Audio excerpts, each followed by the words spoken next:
Good morning, folks. This is a good article put out by NASA about the electric particles that dominate our universe, also how they interact with our planet, and even how they plan to monitor and test for these particles, their radiation, and the role they play in physics. Landslide caused by torrential rain in Austria yesterday turned deadly. That was after the storm ripped roofs off houses. Saying this for the third time, people are dying by the dozens in China from their extreme weather. It's almost not real. Zooming in on Papua New Guinea, north of Australia, we can see the most seismically active region of the last few hours with multiple 5-pointers. The 1400 anomaly has been back for a few days, no less mysterious than before really. Looking up at the BX, we continue to see lines of multiple resonance around 2.5 Hz, along with the baseline resonance and traces at higher frequency.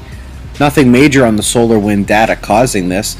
Yellow, the solar wind speed, remains around 500 kilometers per second, higher than average, and the density, the orange, is just now returning to normal.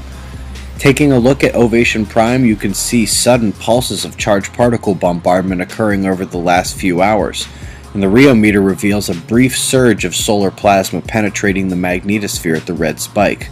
So without any CME impact or solar flares, you can see polar frequency absorption affected at relatively high levels. Essentially, we're seeing effects from what should be minor space weather. That dark corona hole should hit Earth with a strong solar wind stream in the next 24 hours.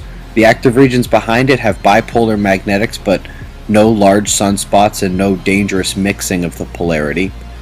Up north, this corona hole may be at too high a latitude to be geo-effective, and if you didn't know, you better call somebody. That massive corona hole is turning back this way. She'll affect Earth just before Mercury passes between Earth and Sun next weekend.